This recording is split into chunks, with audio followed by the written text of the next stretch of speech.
Bienvenidos a este video informativo sobre qué es el coronavirus.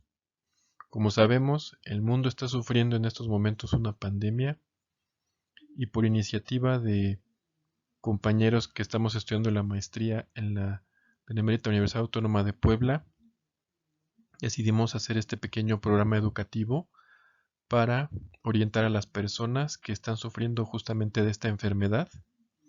Y bueno, en esta primera sesión justamente vamos a indagar un poco y entender qué es este virus que está aquejando a el mundo y por qué es tan peligroso y el motivo por el que estemos justamente viviendo todo esto del encierro social, el aislamiento social. Y bueno, el coronavirus, como lo dice su nombre, pues es un virus.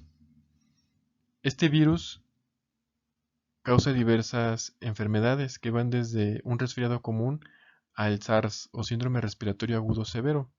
Los primeros casos se reportaron en China, en el poblado de Wuhan, a fines de 2019. Y como sabemos, a partir de ahí se fue diseminando por todo el mundo. ¿Cuáles son los síntomas? Bueno, a pesar de que hay varios síntomas, incluso hay gente que no presenta síntomas, y ese es justamente el peligro con este tipo de infecciones. Los síntomas que se han reconocido y que son más comunes son la tos, la fiebre, el cansancio, congestión nasal, esto es pues, que sientes la nariz tapada, hay secreción nasal, hay dolor en la garganta, dolor de cabeza, diarrea, fatiga y dificultad para respirar. Si bien hay otros síntomas, como por ejemplo el perder el sentido del olfato de manera temporal y también el perder el sentido del gusto, estos son los que se consideran más comunes y los que están en este recuadro pues son los primeros síntomas que obviamente al ser muy generales se puede confundir con una infección respiratoria de cualquier otro tipo. Y como ya mencioné, también hay gente que no presenta síntomas y se les llama asintomáticos. Y es aquí donde radica justamente el que se haya vuelto este virus en una pandemia, que vamos a ver más adelante. Y bueno, una vez que conocemos y sabemos que es un virus que nos infecta, que ataca principalmente a los pulmones y a las vías respiratorias, ¿cuáles serían las pruebas diagnósticas que en este momento están aprobadas y reconocidas a nivel mundial? Bueno, para empezar, ¿cómo es un virus? Un virus, como vemos aquí, es una cápsula, ¿sí? Lo único que tiene adentro de esta cápsula es RNA, que es un tipo de ADN.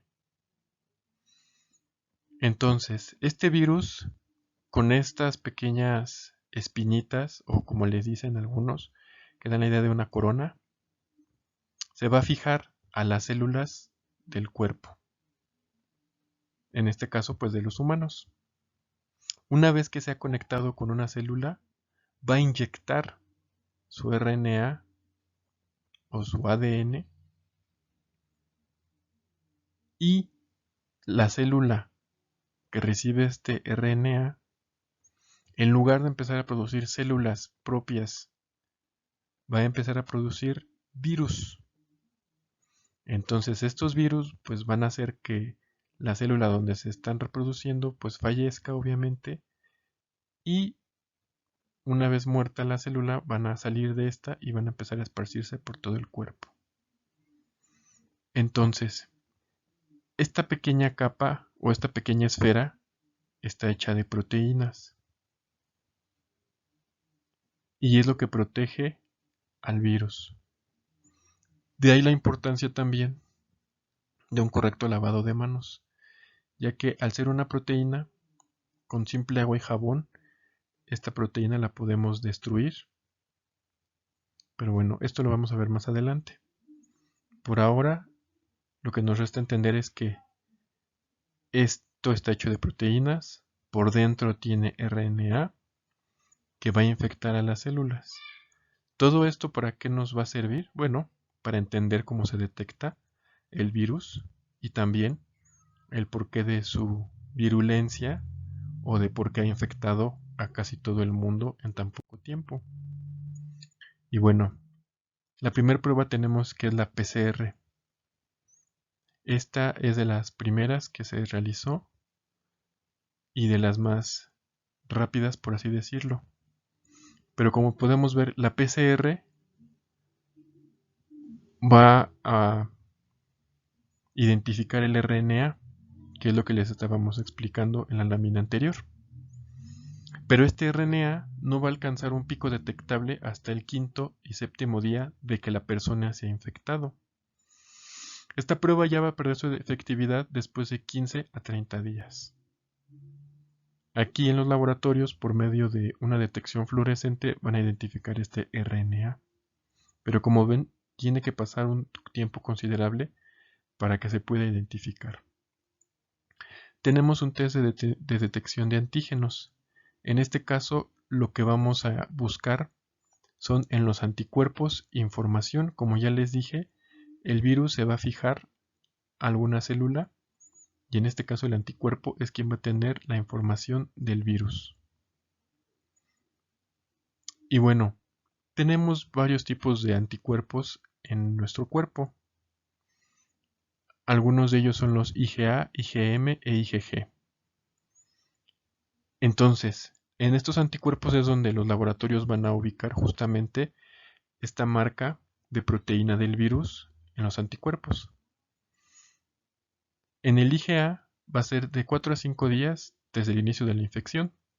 En el IgM va a ser de 6 a 7 días. Si pasan incluso más días, exactamente 15, hay mayor positividad.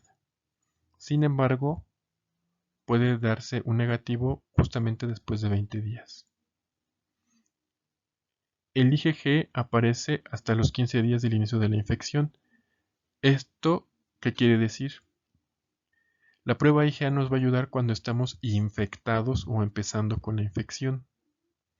El IgM nos va a marcar que aún tenemos la infección a pesar de que tal vez ya no seamos contagiosos, ya que un virus lo podemos contagiar en los primeros 5 días de que nos infectamos nosotros mismos. Y el IgG, como ven, es el que se marca después. Esto quiere decir que si no nos sentimos enfermos, pero en nuestros anticuerpos IgG encuentran parte de la proteína del virus, quiere decir que estuvimos enfermos. Hay varios casos en los que las personas no presentan síntomas, pero sí pueden infectar a otras personas. De ahí la importancia que estas pruebas se estén realizando en todo el mundo para identificar una posible infección, ya que si no tenemos ningún signo y síntoma, pero estamos infectados, podemos infectar a alguien más que presuntamente o seguramente pudiera presentar signos y síntomas, y por eso la cadena de contagios ha sido muy grande. ¿Quién podría contagiarse? Como ya dijimos, una vez que la persona entra en contacto, tiene 5 días para infectar a otras personas. El hecho de compartir un espacio con alguien que está enfermo ya nos hace vulnerables a infectarnos. Tal vez no a enfermarnos, pero sí a infectarnos. Como sabemos, los virus pues viajan por el aire, en este caso por eso el uso del cubrebocas, ya que por las gotitas de agua, aunque tal vez no estornudemos, pero siempre que hablamos sale un poco de líquido de nuestra boca.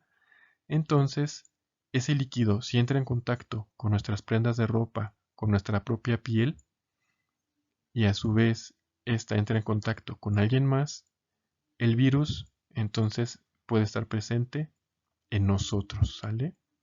En los objetos, aunque solo puede estar 3 horas, pero si en esas 3 horas antes de que se muera el virus, alguien más toca la misma superficie donde un infectado tocó, tiene probabilidad de infectarse.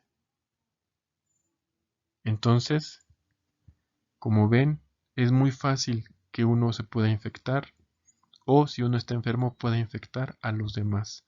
De ahí, como he dicho, la situación de lavarse las manos, del estornudar, hacer el estornudo de etiqueta, esto es tapándose con el codo ya sea al toser el estornudar, para que las gotitas de agua o de saliva que salen de nuestra boca pues no lleguen a más personas, sino que se mantengan en un espacio reducido, ¿sale? Por eso están también las normas de aislamiento social, para que así el virus no se propague. Obviamente, si vamos a un país donde hay más infectados, o a una zona, en este caso de la República Mexicana, dentro del semáforo se considere de alto riesgo, pues hay más probabilidad de que nos infectemos, ya que como podemos ver, aunque sea brevemente, pero en superficies, en el aire, por la saliva de estornudos o tos, nos podemos infectar. De ahí la importancia del uso del cubrebocas también. Como podemos ver en este pequeño esquemita, Karen se infectó ayer del coronavirus, pero no lo sabe porque no ha sentido ningún malestar.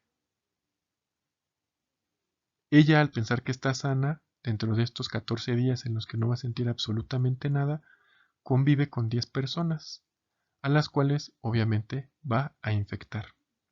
Estas 10 personas a su vez, al sentirse saludables dentro de los primeros 5 días como Karen, van a convivir con otras 10 personas que en total serían 100, y estas 100 a su vez conviven con otras 10 o 100 y tenemos como resultado la pandemia. Y es justo lo que mencioné al inicio de la exposición. Nosotros podemos no sentirnos mal en los primeros días y después el virus empieza a enfermarnos. De ahí la importancia que entendamos la peligrosidad de este virus. Los virus no tienen una cura. No hay un medicamento que nos cure de los virus. Si ustedes han tenido algún resfriado de tipo viral, sabrán y reconocerán que la única indicación es consumir líquidos, reposo absoluto. El cuerpo humano es la única defensa contra los virus. Y obviamente las vacunas, ya que al tener la vacuna, el sistema inmunológico reconoce inmediatamente al virus y lo puede eliminar, y eso es lo que ha provocado la pandemia en este momento. Que el virus es nuevo, ningún cuerpo humano lo había tenido antes, así que por eso se está enfermando mucha gente. Tal vez no es letal en ciertos grupos de edad o en ciertos grupos que no están enfermos de algo más. La peligrosidad, como vemos, es que si una persona infectada convive con otras más y éstas a su vez se infectan y siguen conviviendo con más, la pandemia va a continuar. Si bien es cierto que no ha matado a mucha población, sí sigue infectando, el virus sigue mutando, sigue evolucionando, se sigue protegiendo y por eso es que se deben de seguir las indicaciones. Si bien hay ciertos grupos de riesgo, que son los adultos mayores, enfermos crónicos como pueden ser gente con hipertensión, con diabetes, VIH, SIDA, cáncer, las mujeres embarazadas y personas que tienen obesidad. Puede ser que a veces algunas de estas personas, incluso con sus enfermedades o con el probable riesgo, se mantengan asintomáticas los primeros días. Como mencioné, no hay cura para los virus.